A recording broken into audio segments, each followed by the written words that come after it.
আমরা অনেক সময় একই গুনাহ বারবার করে থাকি। অর্থাৎ একটি গুনাহ আমরা করেছি, করার পরে ওই গুনাহের জন্য আল্লাহ তাআলার কাছে আমরা ক্ষমা চেয়েছি। ক্ষমা চাওয়ার পরে ঠিক ওই গুনাহ আবার লিপ্ত হয়ে গেছে ওই গুনাহতে। করণীয় কি?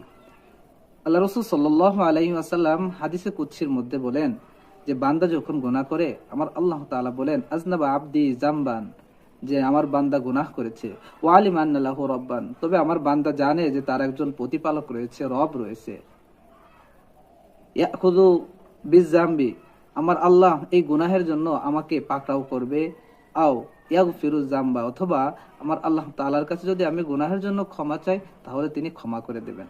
এটা ভেবে ওই বান্দা বলে, আল্লাহুম্মা ইগফিরলি জামবি, হে আমার প্রতিপালক আপনি আমার গুনাহকে ক্ষমা করে দিন। আল্লাহ তাআলা যখন তার গুনাহকে ক্ষমা করে দেয়, সুম্মা আদা ফাজনাবা, সে আবার পশ্চাতে ওই খারাপ কাজের দিকে যায় এবং ওই খারাপ কাজটি, গুনাহের কাজটি সংগঠিত করে ফেলে। এরপরে আবার আসে অনুতপ্ত হয়ে আল্লাহ তাআলার কাছে বলে, আল্লাহুম্মা ইগফিরলি জামবি, হে আল্লাহ আপনি আমার গুনাহকে ক্ষমা করে দিন।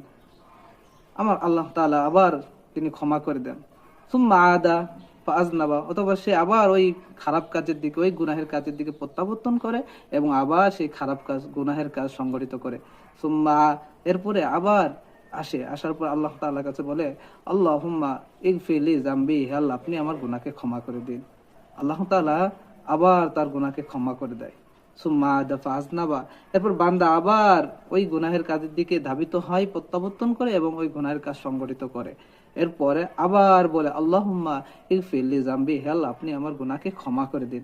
তখন আল্লাহ তাআলা বলে, বান্দা ইয়ামাল মা শিকতা, তো যা ইচ্ছা তুই তাই কর, আমি আল্লাহ তোকে ক্ষমা করে দিছি, তুই যা করতে পারিস তুই কর।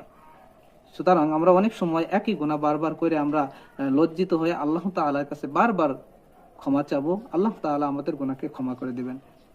আসসালামু আলাইকুম। ভিডিওটি ভালো লাগলে শেয়ার করে দেবেন এবং কমেন্ট করবেন।